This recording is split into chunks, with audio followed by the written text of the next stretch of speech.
Hello friends, कैसे हैं आप लोग। आई होप आप अच्छे होंगे और आशा करते हैं आपकी तैयारी बहुत ही अच्छे तरीके से चल रही होगी। देखिए, आपकी जो आगामी सीटेट की परीक्षा है इसमें बहुत ही कम वक्त बचा हुआ है, तो इस काम को क्या करते हैं, जितने भी टॉपिक्स हैं सभी को हम बहुत ही अच्छे से आज की क्लास में क्लियर करेंगे। जितने भी सिद्धांत दिए हैं, जैसे कि जिम पियाजे ने जो सिद्धांत दिया, वाइगोस्की ने दिया, कोहलबर्ग ने दिया, थॉर्नडाइक ने दिया, स्किनर ने दिया, गार्डनर ने दिया, तो ये सभी क्या है, मोस्ट इंपॉर्टेंट है सीटेट के लिए। तो इनसे रिलेटेड जितने भी क्वेश्चन बन सकते हैं आज की क्लास में क्वेश्चन के माध्यम से इनके कीवर्ड देखेंगे और सभी सिद्धांतों को आज की क्लास में क्लियर कर लेंगे। तो यहाँ से आपका क्वेश्चन बच के नहीं जाने वाला है, तो बहुत ही इंपॉर्टेंट रहेगा ये। और देखिए, जितने भी क्वेश्चन लिए गए सभी के सभी कैसे हैं, सभी के से प्रीवियस ईयर क्वेश्चन है, तो सभी के सभी इंपॉर्टेंट है। लास्ट तक बने रहेंगे, एक एक क्वेश्चन आपके लिए बहुत इंपॉर्टेंट रहेगा। आप क्लास के बाद आपको खुद पता चलेगा कि ये क्लास कितनी इंपॉर्टेंट है आपके लिए। तो स्टार्ट करते हैं। बहुत ही आसान सी क्लास रहेगी और एक ही बार में आपको सारी चीज़ें आ जाएंगी। वीडियो को स्टार्ट करने से पहले हमारे चैनल को लाइक, वीडियो को सब्सक्राइब और बेल आइकन की घंटी दबाना ना भूलें। देखिए, जितनी भी क्लास हैं आपके लिए बहुत ही यूजफुल रहेंगी। तो आइए देखते हैं। चलिए, तो पहला प्रश्न देखते हैं। सिद्धांतवादी और उनके द्वारा प्रतिपादित विचार का सही युग्म हमको चुनना है। तो हमको बताना है सिद्धांतवादी जो दिए हैं, Lev Vygotsky, Harvard Gardner, Jim पियाजे, लॉरेंस कोहलबर्ग, तो इनसे रिलेटेड जितने भी सिद्धांत थे उनके कौन सा सही युग्म है, उन्होंने जो विचार दिए थे अपने सिद्धांत में, तो हमको बताना है कौन सा युग्म जो है सही दिया हुआ है। तो पहले कौन सा है, पहला है लेव वाइगोस्की। देखिए, लेव वाइगोस्की की इंडिविजुअल क्लास हम करा चुके हैं, जिसमें जितने भी प्रीवियस ईयर क्वेश्चन है 2012 से लेकर 2024 तक जितने भी प्रीवियस ईयर क्वेश्चन है सभी को हम एक ही क्लास में लेकर आए हैं और कीवर्ड की सहायता से बहुत ही आसान तरीके से आपको कराया गया है। तो लेव वाइगोस्की से रिलेटेड जो हमें कीवर्ड बताए थे एक बार आपको याद दिलाते हैं कौन कौन से।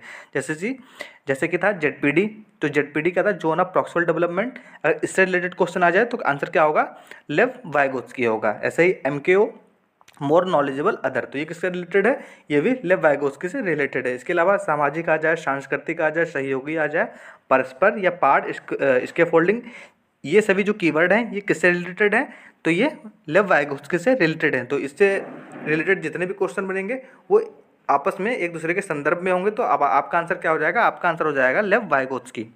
तो देखिए, लेव वाइगोस्की सांस्कृतिक उपकरण, तो ये कीवर्ड में आता है सांस्कृतिक, तो ये हमारा पहला आंसर सही है। तो हमको बताना सही युग्म, तो सही युग्म पहला ही आंसर हो गया, लेव वाइगोस्की का सांस्कृतिक उपकरण। इसके अलावा जो बाकी है उनको भी डिस्कस कर लेते हैं।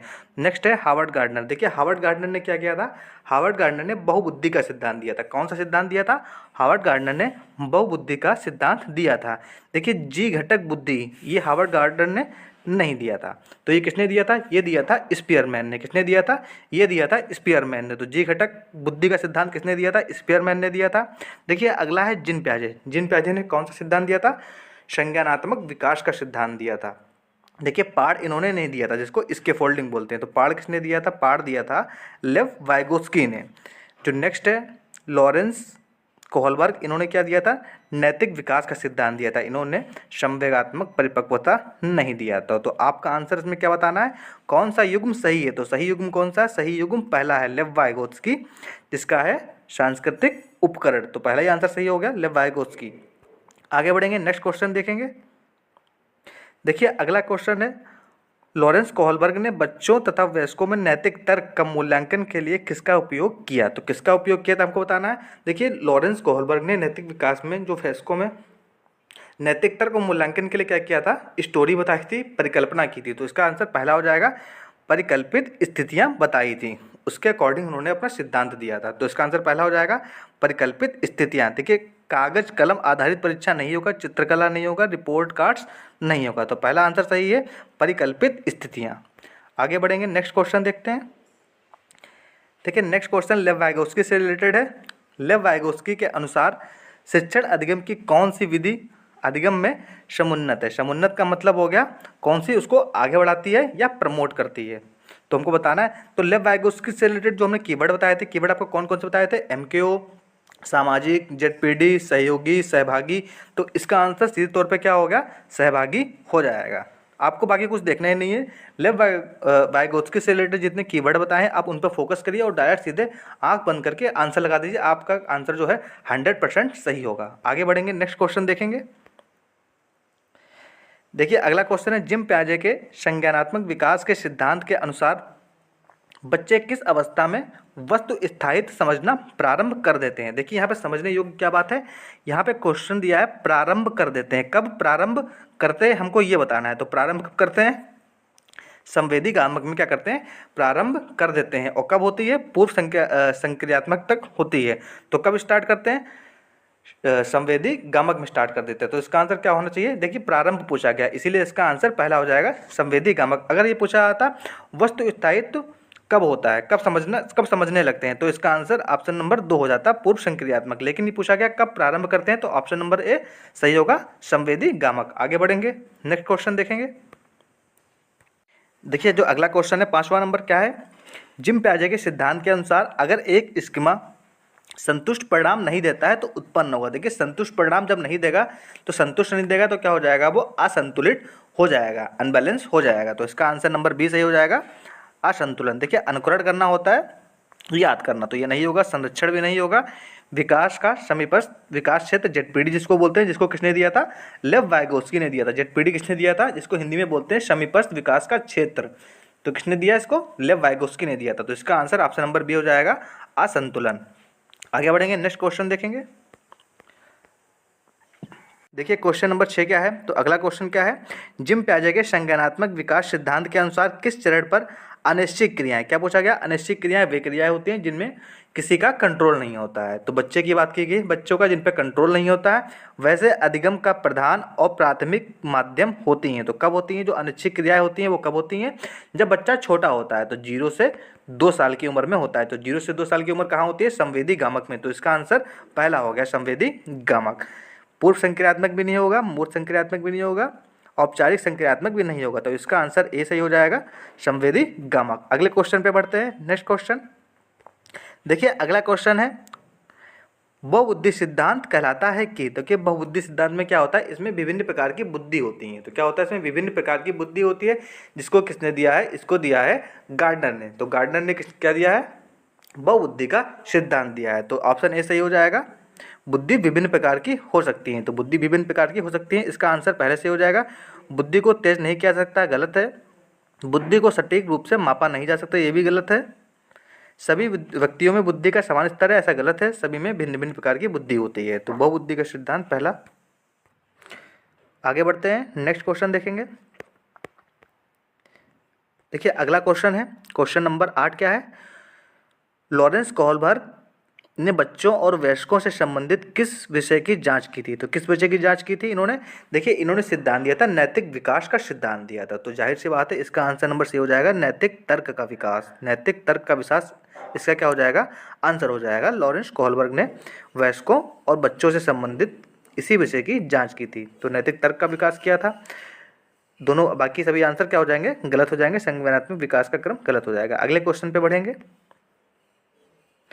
देखिए अगला क्वेश्चन क्या है, अगला क्वेश्चन है, जिम प्याजे के अनुसार व्यवहारों और विचारों का संयोजन, व्यवस्थीकरण और पुनर्संयोजन, पुनर्व्यवस्थीकरण करके सुसंगत प्रणाली में लाना क्या कहलाता है। तो हमको बताना है ये क्या कहलाता है।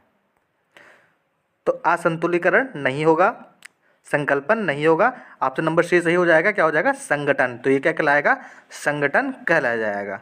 मिथ्या धारण भी नहीं होगा, तो ऑप्शन नंबर सी इसका सही आंसर हो गया, संगठन। आगे बढ़ेंगे, नेक्स्ट क्वेश्चन देखेंगे। देखिए अगला क्वेश्चन है, जिम प्याजे के संज्ञानात्मक विकास के सिद्धांत के अनुसार किस अवस्था में बच्चे अनैच्छिक क्रिया, देखिए अनैच्छिक क्रिया आपको बताई गई थी, अनैच्छिक क्रिया वे होती हैं जिसमें बच्चों का कंट्रोल नहीं होता है। तो अनैच्छिक से ऐच्छिक, ऐच्छिक क्रियाएं वे होती हैं जिनमें क्या होता है, हमारा कंट्रोल होता है। तो अनैच्छिक क्रिया से ऐच्छिक क्रिया की ओर बढ़ना आरंभ करते हैं।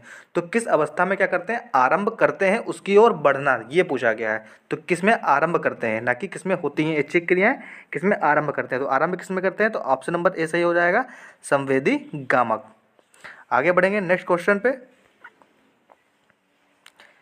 देखिए अगला क्वेश्चन है, जिम प्याजे के अनुसार व्यक्ति किस अवस्था को प्राप्त करने के लिए समाधान की निरंतर खोज में लगा रहता है। तो हमको बताना है ऐसी कौन सी अवस्था है जिसमें व्यक्ति लगातार खोज में लगा रहता है।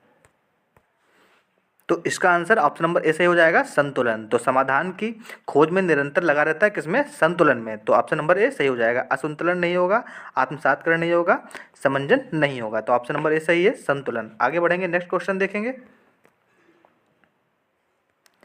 देखिए नेक्स्ट क्वेश्चन है हार्वर्ड गार्डनर से, जिन्होंने क्या दिया था, बहुबुद्धि का सिद्धांत दिया था।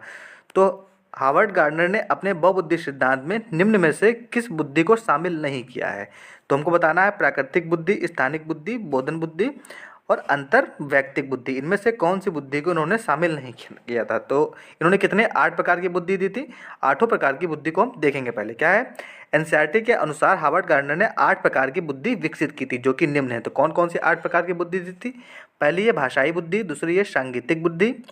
देखिए इन सभी में अलग अलग वर्क होता है, हर प्रकार की बुद्धि भिन्न भिन्न है। तो इन सभी को डिटेल में देखना है तो आप हमारी प्रीवियस जो क्लासेस हैं उनमें जाके प्लेलिस्ट में जाके आप उन वीडियो को देख सकते हैं। उनको डिटेल में बताया गया हर एक बुद्धि को।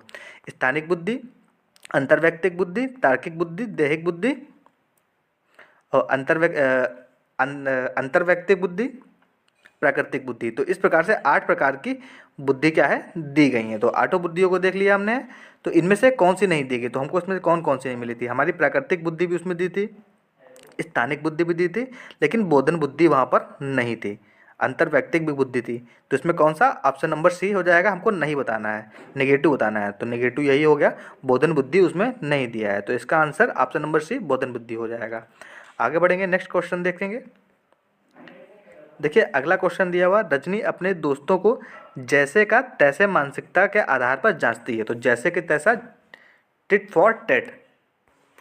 लॉरेंस कोहलबर्ग के सिद्धांत के अनुसार वर्तमान में रजनी संज्ञानात्मक नैतिक विकास के किस स्तर पे है? तुमको बताना है कौन से स्तर पे है। तो लॉरेंस कोहलबर्ग ने जो सिद्धांत दिया था उसमें कितने 3 चरण दिए थे, 3 लेवल दिए थे और प्रत्येक लेवल के कितने 3 चरण थे और प्रत्येक लेवल के कितने थे 2-2 चरण थे। तो प्रत्येक के 2-2 चरण हुए तो इस प्रकार से 6 चरण थे, लेकिन लेवल कितने थे 3। तो हमको बताना है जो कौन सा लेवल था जिसमें कि इन्होंने जैसे को तैसा टिट फॉर टैट कहा था। तो पहले लेवल के दूसरे चरण में इन्होंने बोला था। तो पहला लेवल कौन सा था? देखिए पहला लेवल था पूर्व परंपरागत, दूसरा लेवल था परंपरागत, तीसरा लेवल था उत्तर परंपरागत। औपचारिक परंपरागत जो है कोई लेवल ही नहीं है। तो पहला लेवल कौन सा होगा? ये हो गया पहला लेवल, ये हो गया दूसरा लेवल, ये हो गया तीसरा लेवल। तो देखिए पहले लेवल में ही कहा था, पहले लेवल के दूसरे चरण में। तो इसका आंसर कौन सा सही हो गया?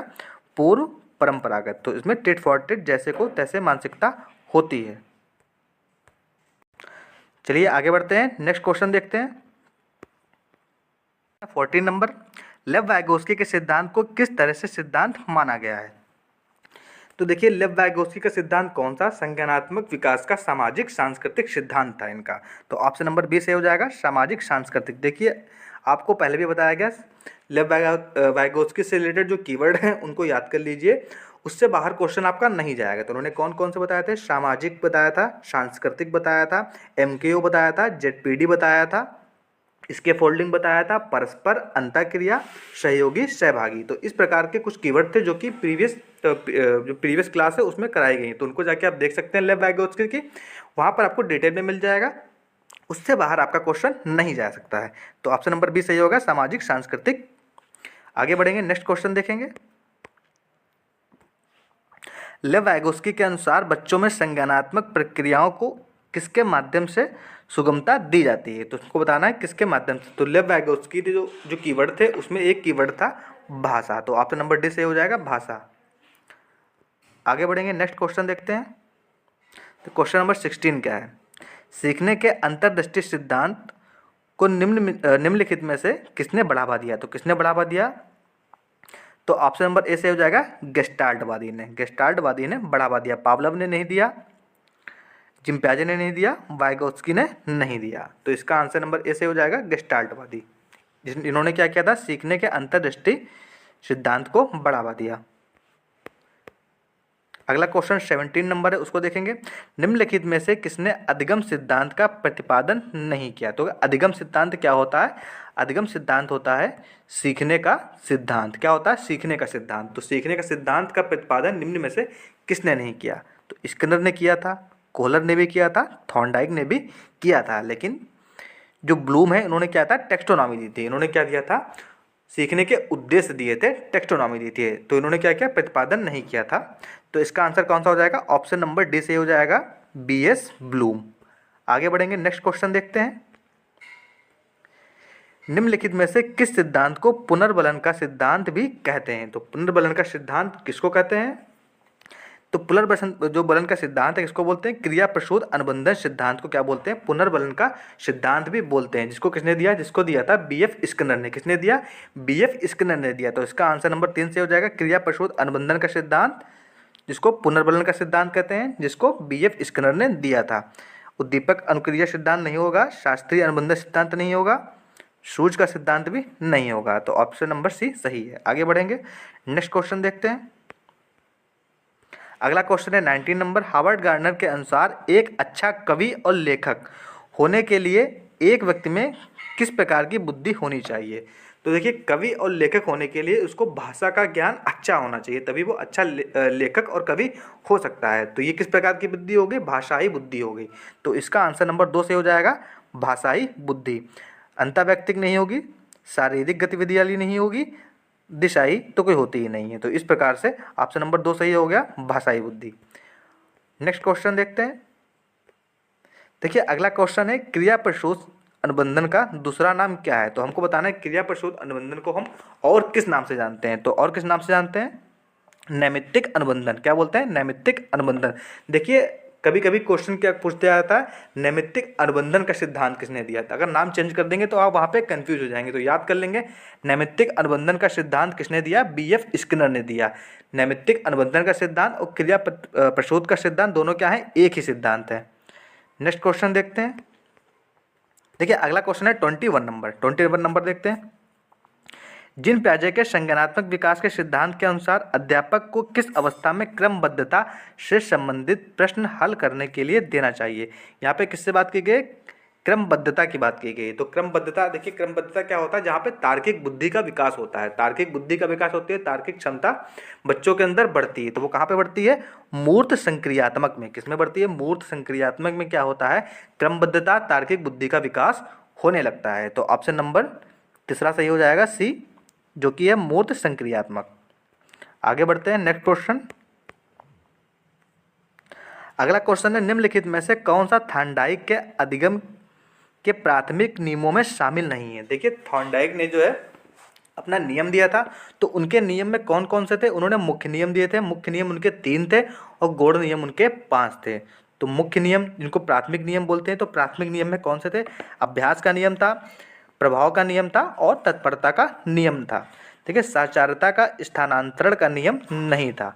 तो ये कैसा हो गया? गलत हो गया। हमको क्या बताना? निगेटिव बताना है। तो निगेटिव का निगेटिव आंसर जो कि नहीं था, सी हो गया। तो इस प्रकार से इसका सी आंसर है, सहचर्यात्मक स्थानांतरण का नियम। आगे बढ़ते हैं, नेक्स्ट क्वेश्चन देखेंगे। देखिए, प्रश्न नंबर 23 देखेंगे। 23 क्या है?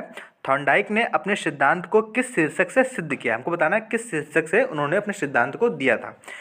तो अभ्यास का नियम नहीं होगा, ये इनका क्या है? सिद्धांत के अंतर्गत आता है, ना कि ये शीर्षक था। प्रभाव का नियम भी नहीं है, साचार्यात्मक स्थानांतरण का नियम भी नहीं है, तत्परता का नियम भी नहीं है। तो देखिए, इसमें क्या मिसप्रिंट हो गई है, सारे ही ऑप्शन गलत है। तो इसका सही ऑप्शन क्या होगा? तो इनको आप काट दीजिए, ये गलत हो गए हैं। तो इसका सही आंसर क्या होगा? अधिगम के प्रयास एवं त्रुटि का सिद्धांत। क्या होगा? अधिगम के प्रयास एवं त्रुटि का सिद्धांत किसने दिया था? थॉर्नडाइक ने दिया था। अधिगम के प्रयास एवं त्रुटि का सिद्धांत थॉर्नडाइक ने दिया था। इसके अंतर्गत देखिए, इन्होंने क्या किया था? इन्होंने 3 दिए थे मुख्य नियम, 5 दिए थे गौड़ नियम। तो 3 जो मुख्य नियम दिए थे, वो 3 मुख्य नियम कौन से थे? अभ्यास का नियम, प्रभाव का नियम और तत्परता के नियम। इसके अलावा उन्होंने गौड़ नियम दिए थे, जिनको हम सेकेंडरी लॉ बोलते हैं। तो वो कितने थे? 5 थे। तो ये सभी ऑप्शन क्या है? गलत है। तो इसका सही आंसर क्या हो गया? अधिगम के प्रयास एवं त्रुटि नियम। आगे बढ़ेंगे, नेक्स्ट क्वेश्चन देखते हैं। 24 नंबर क्वेश्चन क्या है? जिम पियाजे के संज्ञानात्मक विकास के सिद्धांत के अनुसार अध्यापक को किस अवस्था में क्रमबद्धता से संबंधित प्रश्न हल करने के लिए देना चाहिए? तो किसके अंतर्गत देना चाहिए? तो इसका आंसर है मूर्त संक्रियात्मक, जो कि जिम पियाजे की तीसरी अवस्था थी, तीसरी स्टेज थी। पहली स्टेज कौन सी थी?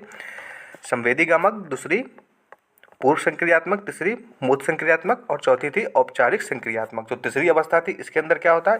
इसके अंदर बच्चे का जो तार्किक क्षमता होती है, तार्किक विकास जो होता है, होने लगता है। तो तार्किक विकास होने लगता है किसमें लगता है? मूर्त संक्रियात्मक में। बच्चा जो होता है मूर्त चीज़ों का चिंतन करने लगता है और क्रमबद्धता से संबंधित प्रश्न आसानी से हल कर लेता है।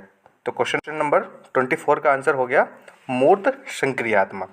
जिसके अंदर बच्चा क्या करता है, मूर्त चीज़ों का चिंतन करने लगता है। तो ये किससे रिलेटेड क्वेश्चन था, जिम पियाजे की तीसरी स्टेज क्रमबद्धता से संबंधित प्रश्न हल करना स्टार्ट कर देता है।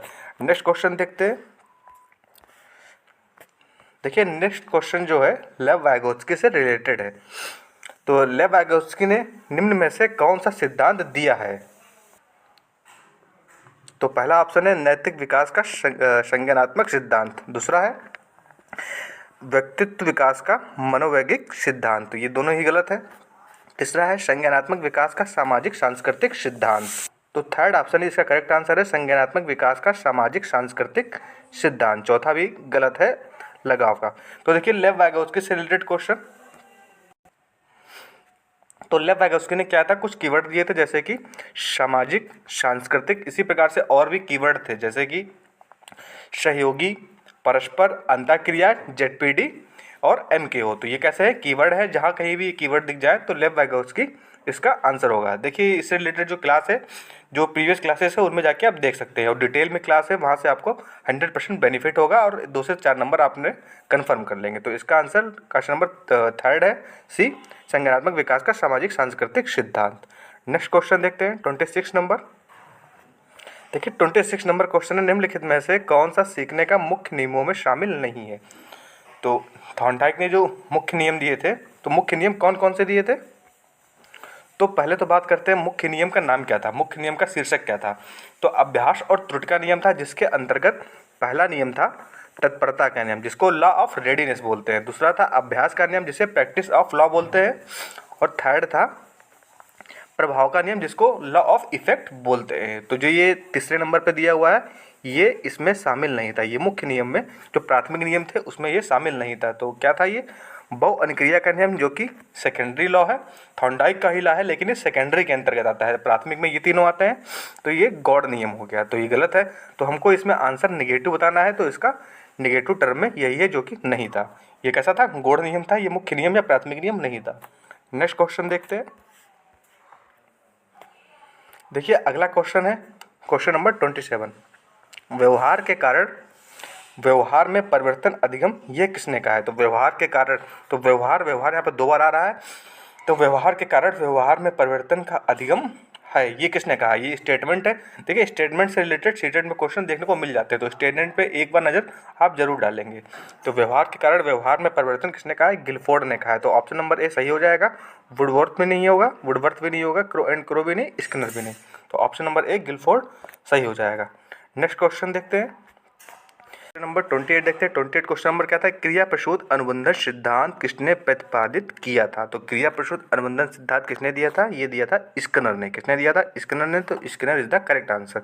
ऑप्शन ए हॉल गलत है, थॉर्नडाइक भी गलत है, हेगार्टी भी गलत है। तो ऑप्शन नंबर डी सही हो जाएगा, स्किनर ने दिया था क्रिया प्रसूत का सिद्धांत। नेक्स्ट क्वेश्चन देखते हैं क्वेश्चन नंबर 29।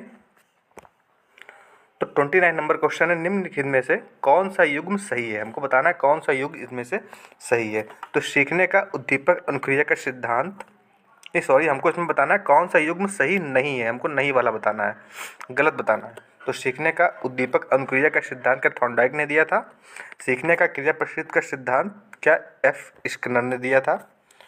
सीखने का क्लासिकल सिद्धांत क्या पावलोव ने दिया था। और सीखने का समग्र सिद्धांत क्या हाल ने दिया था। तो ऑप्शन नंबर डी ही गलत है। तो सीखने का उद्दीपक अनुक्रिया सिद्धांत थॉर्नडाइक ने दिया था। सीखने का क्रिया प्रसूत अनुबंधन का सिद्धांत बीएफ स्किनर ने दिया था, ये भी सही है। सीखने का क्लासिकल सिद्धांत पावलोव ने दिया था, ये भी सही है। तो हमको नेगेटिव वाला बताने में क्या बताना है, नेगेटिव बताना है, जो कि गलत है। तो इसमें कौन सा गलत है, सीखने का समग्र सिद्धांत हाल ने नहीं दिया। तो option number D is correct answer. हमको नेगेटिव बताना है, तो नेगेटिव यही है। बाकी सभी सिद्धांत जो हैं दिए गए हैं इन्हीं के द्वारा। आगे देखेंगे नेक्स्ट क्वेश्चन। देखिए जो अगला क्वेश्चन है क्वेश्चन नंबर 30। निम्नलिखित में से कौन सा सीखने का मुख्य नियमों में शामिल नहीं है। तुमको बताना है कौन सा जो है सीखने के मुख्य नियमों में शामिल नहीं है। तो ये क्वेश्चन कर चुके हैं, रिपीट हुआ है। तो देखिए बहु अनुक्रिया का नियम ये शामिल नहीं है। तत्परता का नियम, अभ्यास का नियम, प्रभाव का नियम, ये तीनों ही मुख्य नियमों में शामिल हैं। तो ये कैसा है, ये सेकेंडरी नियम है, जिसको गॉड नियम बोलते हैं। तो law of readiness, law of practice और लॉ ऑफ इफेक्ट, ये तीनों ही शामिल हैं। आगे देखेंगे नेक्स्ट क्वेश्चन। देखिए अगला क्वेश्चन है, जिम पियाजे के सिद्धांत के अनुसार व्यक्ति आत्मसातीकरण सामंजस्य के माध्यम से किस स्थिति को प्राप्त करने का प्रयास करता है। तो हमको बताना है इसमें जो व्यक्ति है किस स्थिति को प्राप्त करने का प्रयास करता है। तो इसका आंसर ऑप्शन नंबर ए सही हो जाएगा, संतुलन। तो इसका आंसर क्या हो जाएगा, संतुलन। तो आत्मसातीकरण से और सामंजस्य के माध्यम से जो व्यक्ति होता है वो संतुलन बनाने का कार्य करता है। तो ऑप्शन नंबर ए ही सही है, असंतुलन गलत हो जाएगा, प्रत्यक्ष अवबोधन गलत है, भ्रम भी गलत हो जाएगा। तो correct answer option number A. आगे बढ़ते हैं, नेक्स्ट क्वेश्चन देखते हैं 32 नंबर। देखिए जो 32 नंबर क्वेश्चन है वो किससे रिलेटेड है, जिम पियाजे से रिलेटेड है। तो जिम पियाजे के संज्ञानात्मक विकास के सिद्धांत के अनुसार अध्यापक को किस अवस्था में क्रमबद्धता से संबंधित प्रश्न हल कर देना चाहिए। तो किस अवस्था में जो क्रमबद्धता से संबंधित प्रश्न है वो हल कर देना चाहिए। देखिए तो क्रमबद्धता से संबंधित जो प्रश्न होते हैं वो बच्चा मूर्त संक्रियात्मक में क्या करता है, हल करने लगता है। किसमें, मूर्त संक्रियात्मक में बच्चा हल करने लगता है। इसके अंदर बच्चे की जो तार्किक क्षमता होती है, जो तार्किक बौद्धिक विकास होता है बच्चे के अंदर होने लगता है, और क्रमबद्धता से संबंधित जो प्रश्न होते हैं बच्चा हल करने लगता है। तो इसका आंसर ऑप्शन नंबर डी सही हो जाएगा। संवेदीगामक भी नहीं होगा, पूर्व संक्रियात्मक भी नहीं होगा, औपचारिक संक्रियात्मक भी नहीं होगा। तो ऑप्शन सी इसका करेक्ट आंसर है। तो इस प्रकार जितने क्वेश्चन थे हमने आपको करा दिए हैं। तो ये सभी क्वेश्चन जो हैं आपके एग्ज़ाम के लिए बहुत ही बेनिफिट रहेंगे, और इन्हीं क्वेश्चनों से आपको जो एग्ज़ाम में ऐसे ही क्वेश्चन इसी प्रकार की या सेम हूबहू क्वेश्चन भी देखने को मिल सकता है। तो सभी क्वेश्चन बहुत इंपॉर्टेंट है, इन क्वेश्चनों को देखिए। तो इन क्वेश्चनों में आपके जितने सिद्धांत हैं वो सभी क्लियर हो जाएंगे, और आप क्वेश्चनों को बहुत ही आसानी से बना सकते हैं। तो आई होप हमारी क्लास आपको पसंद आई हो। तो हमारी वीडियो को लाइक, चैनल को सब्सक्राइब और बेल आइकन की घंटी दबाना ना भूलें।